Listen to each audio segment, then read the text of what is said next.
क्या आपने कभी किसी जानवर की ऐसी वफा सुनी है जो इंसानों को भी शर्मिंदा कर दे? क्या आपने सुना है किसी शेर के बारे में जिसने अपनी जान की परवाह किए बिना अपने मौला की अमानत की हिफाजत की हो? आज मैं आपको एक ऐसा वाकया सुनाने जा रहा हूं जो नस्ल दर नस्ल चला आ रहा है, जो दिलों को पिघला देता है और जिसकी हर लाइन हमें मोहब्बत, वफा और मजलूम की मदद का सबक देती है। कहानी शुरू होती है उस मैदान से जहां रेत भी खामोश थी, हवा भी रो रही थी और आसमान भी गवाह था कि करबला में वफा की एक ऐसी मिसाल लिखी जा रही थी जिसे सुनकर आज भी दिल कांप जाता है। फिर जब एक बूढ़ी औरत बीबी फिजा अपने कदमों को संभालते हुए जंगल की ओर बढ़ती है तो उसे सिर्फ एक नाम याद रहता है, अब्बू अल हारिस। वही शेर जिसे बचपन में हजरत हुसैन रज़ियल्लाहु अन्हु ने प्यार और रहमत से पाला था। और फिर जो कुछ हुआ वो सिर्फ कहानी नहीं, वो इश्क है, वो वफा है, वो गैरत है, वो मोहब्बत का वो मंजर है।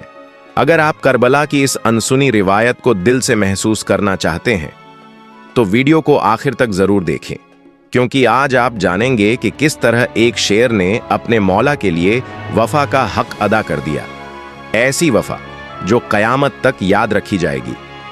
दोस्तों, अगर ऐसी इस्लामी दिल को छू लेने वाली बातें आपके दिल को सुकून देती हैं तो वीडियो को लाइक जरूर करें और कमेंट में लिखें लब्बैक या हुसैन।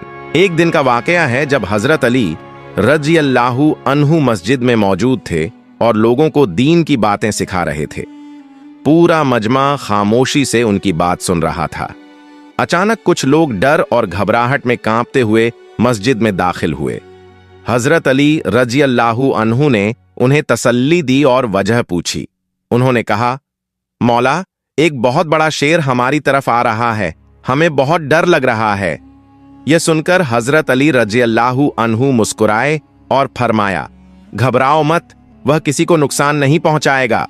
इतने में सचमुच एक बहुत बड़ा शेर सबके सामने आ गया, लेकिन हमला करने के बजाय वह सीधा हजरत अली रज़ियल्लाहु अन्हु के पास आया और उनके कदमों में अपना सर रख दिया। सब अवाक रह गए। उसके पीछे एक नन्हा सा शेर का बच्चा भी था। असल में वह शेर नहीं, एक शेरनी थी। वह शेरनी हजरत अली रज़ियल्लाहु अन्हु के सामने रुकी और इंसानी भाषा की तरह अर्ज करने लगी, मौला, यह मेरा बच्चा है, इसका बाप मर चुका है। मैं चाहती हूं यह बच्चा महफूज रहे, इंसान इसे नुकसान न पहुंचाए, यह आसानी से पल बढ़ जाए, इसलिए मैं इसे आपके हवाले करने आई हूं। हजरत अली रज़ियल्लाहु अन्हु ने शफकत से कहा, फिक्र मत करो, मैं वादा करता हूं कि यह बच्चा कभी यतीमी का दर्द महसूस नहीं करेगा। शेरनी ने पूछा, मौला, इसका ख्याल कौन रखेगा? हजरत अली रज़ियल्लाहु अन्हु ने मुस्कुराकर कहा, मेरा बेटा हुसैन, हजरत हुसैन रज़ियल्लाहु अन्हु। यतीमों की परवरिश उनसे बेहतर कोई नहीं कर सकता। फिर हजरत हुसैन रज़ियल्लाहु अन्हु को बुलाया गया। उन्होंने बच्चे को अपनी गोद में लिया, उसके सर पर प्यार से हाथ फेरा और फरमाया, आज से इसका नाम अब्बू अल हारिस है, ये मेरे साथ रहेगा। शेरनी ने सुकून का सांस लिया, अदब से सिर झुकाया और जंगल लौट गई। अब्बू अल हारिस हजरत हुसैन रज़ियल्लाहु अन्हु के साथ पला। वह सिर्फ जानवर नहीं रहा, बल्कि उनका साथी, दोस्त और वफादार मुहाफिज बन गया। जैसे जैसे बड़ा होता गया, उसकी दहाड़, ताकत और रौब देखकर लोग उससे घबराने लगे। एक दिन कुछ अरब के लोग हजरत अली रज़ियल्लाहु अन्हु की खिदमत में हाजिर हुए और बोले, या अली, वह शेर जो हजरत हुसैन रज़ियल्लाहु अन्हु के साथ रहता है अब बहुत बड़ा और खतरनाक हो चुका है। हमें डर है कहीं वह किसी दिन किसी को नुकसान न पहुंचा दे। यह सुनकर हजरत अली रज़ियल्लाहु अन्हु कुछ देर खामोश रहे। उनके दिल में अब्बू अल हारिस की मासूमियत और वफादारी की तस्वीरें थीं, लेकिन वे लोगों के डर को भी समझते थे। हजरत अली रज़ियल्लाहु अन्हु घर आए तो देखा कि हजरत हुसैन रज़ियल्लाहु अन्हु खामोश बैठे हैं। उन्होंने नरमी से कहा, बेटा हुसैन, लोग कह रहे हैं कि अब्बू अल हारिस बड़ा और खतरनाक हो चुका है। मेरा मशवरा है कि उसे आजाद कर दो। यह सुनकर हजरत हुसैन रज़ियल्लाहु अन्हु की आंखें नम हो गईं। कुछ देर चुप रहे, फिर कहा, बाबा जान, जैसा आपका हुक्म, लेकिन बस आज का दिन गुजर जाने दीजिए, कल वह आपको नजर नहीं आएगा। हजरत अली रजी अल्लाहु अन्हु ने पूछा, बेटा आज में क्या खास है? हजरत हुसैन रजी अल्लाहु अन्हु ने आसमान की तरफ देखते हुए कहा, बाबा जान, शाम हो चुकी है। यह वक्त किसी को घर से निकालने का नहीं बल्कि छांव देने का होता है। यह सुनकर हजरत अली रजी अल्लाहु अन्हु ने अपने बेटे को सीने से लगा लिया। रात ढल गई। तहज्जुद के बाद हजरत हुसैन रजी अल्लाहु अन्हु अब्बू अल हारिस के लिए खाना लेकर गए। अब्बू अल हारिस ने पूछा, मौला सब ठीक तो है? हजरत हुसैन रजी अल्लाहु अन्हु चुप रहे। फिर धीरे धीरे पूरी बात बता दी। अब्बू अल हारिस की आंखें नम हो गईं। कुछ देर बाद उसने कहा, मौला मैं चला जाऊंगा, बस एक शर्त है। हजरत हुसैन रजी अल्लाहु अन्हु ने पूछा, क्या शर्त है? वह बोला, मुझे बस जिंदगी में एक बार और आपसे मिलने की इजाजत दे दीजिए। हजरत हुसैन रजी अल्लाहु अन्हु ने आसमान की तरफ देखकर कहा, याद रखना अब्बू अल हारिस, वह दिन होगा 10 मुहर्रम सन 61 हिजरी, जगह मैदान करबला, एक टीले के पास। तुम्हें एक आवाज सुनाई देगी, बस उसी आवाज पर आ जाना। अब्बू अल हारिस ने पूछा, क्या आप मुझे आवाज देंगे? हजरत हुसैन रजी अल्लाहु अन्हु की आंखों से आंसू बहने लगे। फरमाया, नहीं। उसने फिर पूछा, क्या आपके भाई हजरत अब्बास रजी अल्लाहु अन्हु की आएंगे? हजरत हुसैन रजी अल्लाहु अन्हु खामोश हो गए। आंसू बहते रहे। कुछ देर बाद उन्होंने कहा, नहीं अब्बू अल हारिस, तुम्हें बीबी फिजा आवाज देंगी। रिवायत है कि आज भी करबला में वह जगह मौजूद है जहां बीबी फिजा ने उसे पुकारा था। रुखसत करते हुए हजरत हुसैन रजी अल्लाहु अन्हु ने कहा, नैनवा के पास एक जंगल है, उसका बादशाह शेर मर चुका है, तुम वहां जाकर जंगल की हिफाजत करो। अब्बू अल हारिस ने उनके कदम चूमे और नैनवा की तरफ चला गया। वक्त गुजरा। आशूरा का दिन आ गया। जब हजरत हुसैन रजी अल्लाहु अन्हु शहीद कर दिए गए और उमर बिन सद ने उनकी लाश को घोड़ों से रौंदने का हुक्म दिया तो खेमों में कयामत मच गई। इसी वक्त बीबी फिजा हजरत ज़ैनब रजी अल्लाहु अन्हा के पास आईं और बोली, ए मेरी सैयदा, मुझे एक वाकया याद आ रहा है। फिर उन्होंने एक सहाबी का किस्सा सुनाया जिन्हें एक शेर ने सिर्फ इसलिए रास्ता दिखाया था क्योंकि वे नबी सल्लल्लाहु अलैहि वसल्लम के साथी थे। इसके बाद उन्होंने कहा, सैयदा, इस इलाके में भी एक शेर है, अब्बू अल हारिस, वही शेर जिसे हजरत हुसैन रजी अल्लाहु अन्हु ने पाला था और उसे अपनी मोहब्बत व शफकत दी थी। बीबी फिजा ने हजरत ज़ैनब अलैहा सलाम से अर्ज किया, अगर आप इजाजत दें तो मैं जंगल की तरफ जाकर उसे बुला लाऊं और इन जालिमों के इरादे से उसे आगाह कर दूं। हजरत ज़ैनब रजी अल्लाहु अन्हु ने खामोशी से सर हिलाया और इजाजत दे दी।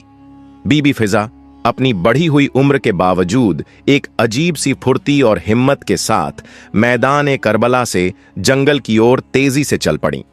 उनकी जबान पर सिर्फ एक नाम था, अब्बू अल हारिस।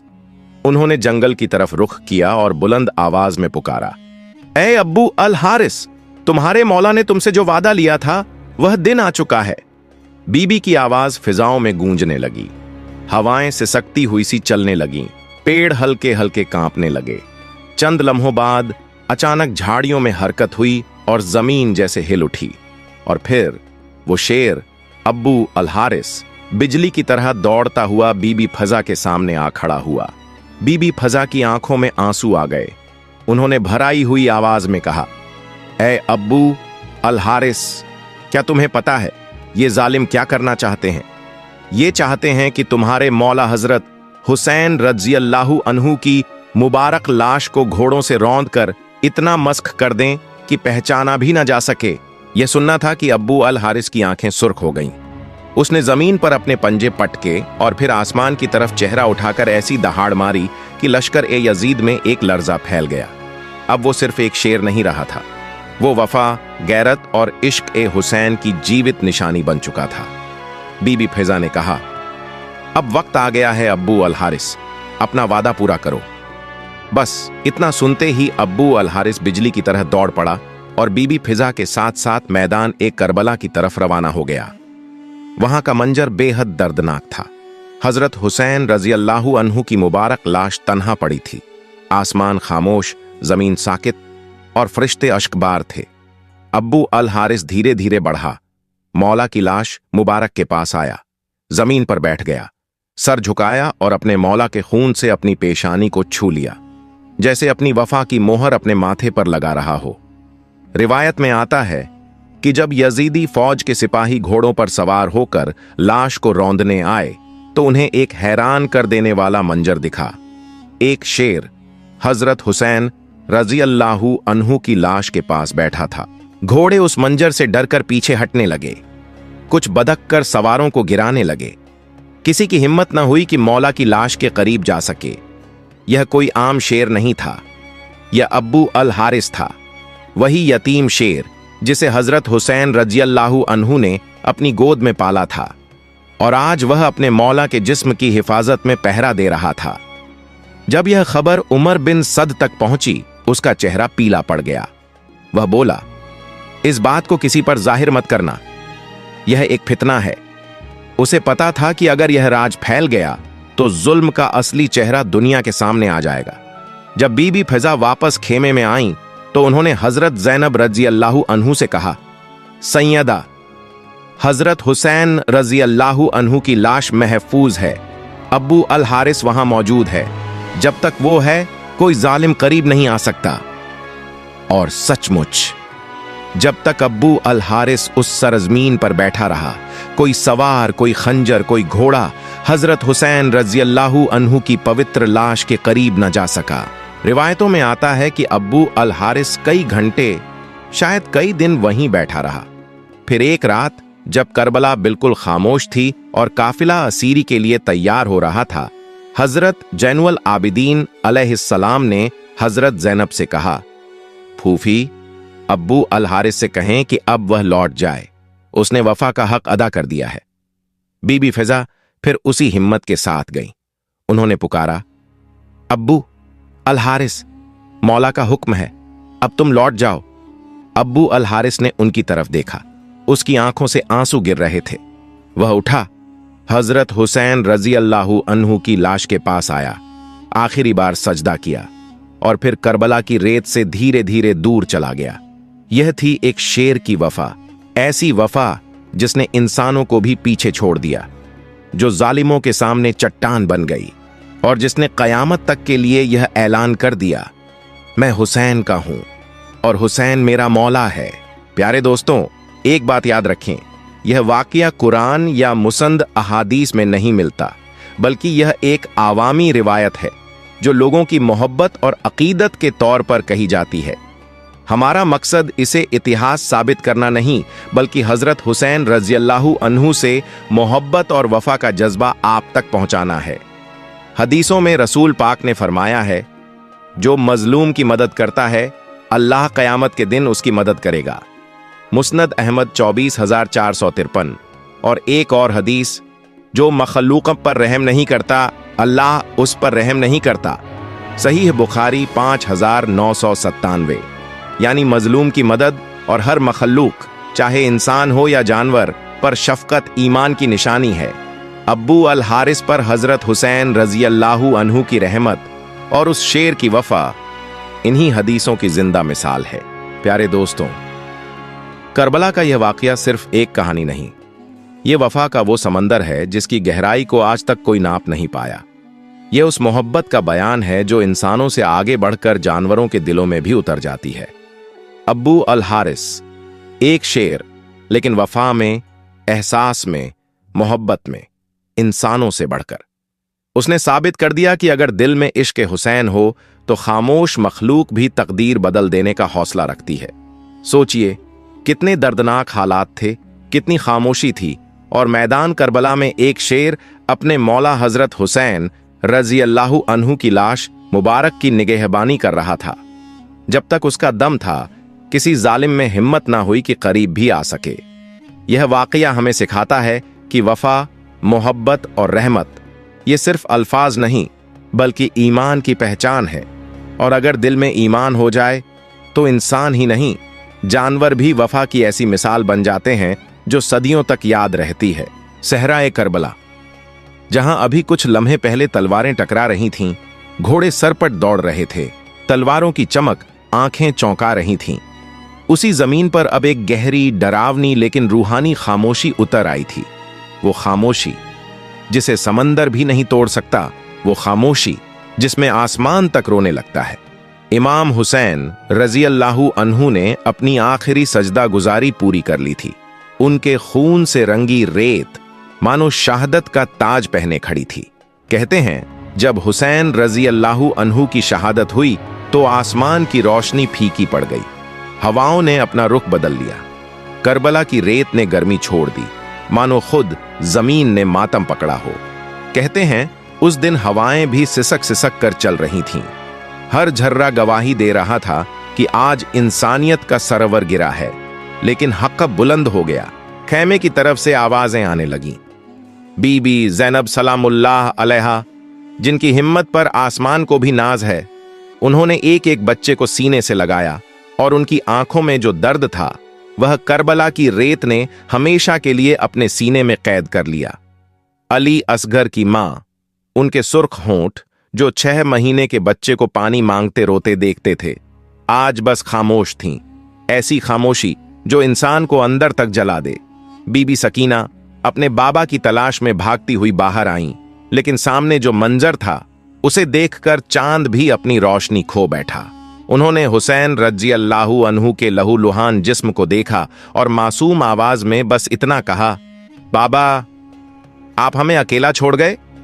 ये लफ्ज सुनकर सहरा करबला कांप उठा, लेकिन उस मासूम की आवाज का जवाब देने वाला अब कोई न रहा। लेकिन दोस्तों, करबला यहीं खत्म नहीं होती। करबला तो शुरू होती है हुसैन की शहादत के बाद, क्योंकि अब मैदान में एक और शख्सियत खड़ी थी। ज़ैनब बिनते अली, असदुल्लाह की बेटी, अली की शुजाअत, फातिमा की सादगी और हुसैन की मजबूती का संगम। दुश्मन समझ रहा था कि अब सब खत्म हो गया, लेकिन उन्हें नहीं पता था कि हुसैन का मिशन तलवार से नहीं रुकेगा, बल्कि ज़ैनब की जुबान से जिएगा। कूफा और शाम के बाजारों से लेकर यजीद के दरबार तक ज़ैनब की आवाज गूंजती रही, हक कभी झुकता नहीं और हुसैन हक पर थे। उनकी तिलावत, उनकी हिम्मत, उनका सब्र इतना बुलंद था कि यजीद का दरबार तक कांप उठा। दोस्तों, उस दिन लगता था कि लश्कर ए यजीद जीत गया। 72 अफराद शहीद हुए, अहले बैत कैद हुए, लेकिन असल जीत किसकी हुई? 72 की या 30,000 की? इतिहास गवाही देता है, जुल्म जब भी हुसैन से टकराता है तो हार जाता है। यजीद का नाम मिट गया, हुसैन का नाम रह गया। यजीद का महल ढह गया, हुसैन की करबला आज भी रोशन है। यजीद की फौजें खत्म हो गईं, हुसैन की उम्मत आज भी जिंदा है। करबला का पैगाम सिर्फ 1400 साल पुराना नहीं, वह आज भी उतना ही ताजा, उतना ही रोशन है। करबला कहती है, अगर हक पर खड़े हो जाओ तो तादाद से फर्क नहीं पड़ता, फिर 72 भी काफी होते हैं। करबला सिखाती है, जुल्म की हुकूमत लंबी नहीं चलती, लेकिन हक का नूर हमेशा चमकता है। करबला याद दिलाती है, सर कटते हैं लेकिन झुकते नहीं। और हुसैन रजी अल्लाहु अन्हु, उन्होंने अपनी शहादत से यह सबक दे दिया कि इंसान अगर अल्लाह के लिए खड़ा हो जाए तो पूरी दुनिया भी उसे हरा नहीं सकती। आज जब हम करबला को याद करते हैं तो सिर्फ दुख नहीं होता, बल्कि दिल में एक रोशनी जगती है। वह रोशनी हुसैनियत की, हक की, सब्र की, शुजाअत की और अल्लाह पर तवक्कुल की। करबला सिर्फ एक जंग नहीं, एक मैसेज है, एक आवाज है, एक रोशनी है, और उस रोशनी का नाम है हुसैन।